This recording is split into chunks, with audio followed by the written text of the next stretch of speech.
Ikurap mo ang iyong mga mata at iiyak siya kung hindi kanya makikita. Hello mga guys, kumusta kayo? Panibagong araw, panibagong video na naman tayo. And sa araw na ito ay isa na ng video ang aking ituturo sa inyo ng simpleng gabay o simpleng pamamaraan na makakatulong sa atin. At bago ang lahat, gusto ko lang ma-disclaimer sa mga tao hindi naniniwala at hindi gusto ang mga kagaya nitong video. Please skip this video at maghanap kayo ng videos na gustong gusto nyo dahil ang video na ito ay para lamang ito sa mga taong naniniwala and gusto mag-try.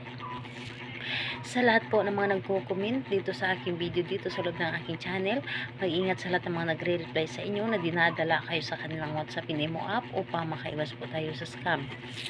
Ngayon po ituturo ko sa inyo paano nga ba siya iiyak kung hindi kanya makikita.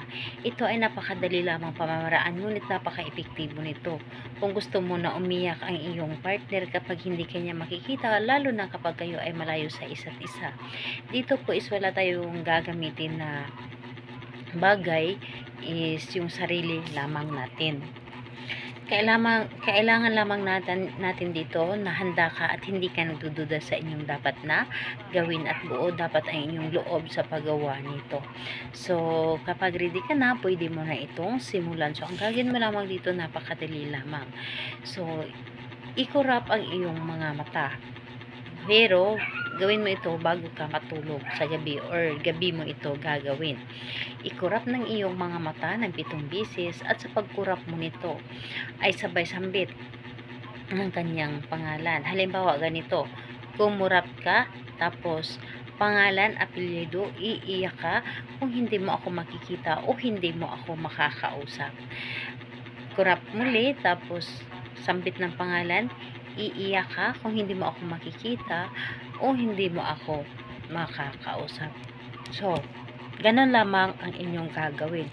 Napakadali lamang. 7 bisis mo siyang ulit-ulitin na pagkasambit. At syempre, hindi lamang siya basta-basta na sinasambit mo lamang, kundi nagagaling ito mismo sa iyong puso ang iyong pagkasambit. So, kailangan na positive ang iyong iniisip. Huwag ninyong haluan ito ng negative dahil ang isip natin kailangan na positive palagi, lalo na kapag gumagawa tayo ng mga ganitong ginagawa. So, ayun po, kailangan na naniniwala ka sa inyong sa inyong mga ginagawa. So, kailan ito siya pwedeng gawin? Kahit anong araw at oras pwede, pero mas maganda na gawin mo ito sa gabi. Kahit anong oras sa gabi, basta ito ay gabi. At siguraduhin natin na tahimik ang paligid sa paggawa nito para wala makakadistract sa inyong mga ginagawa. So, ayun po, pwede mo siyang gawin gabi-gabi. So, salamat po sa inyo. Bye-bye everyone. God bless us all.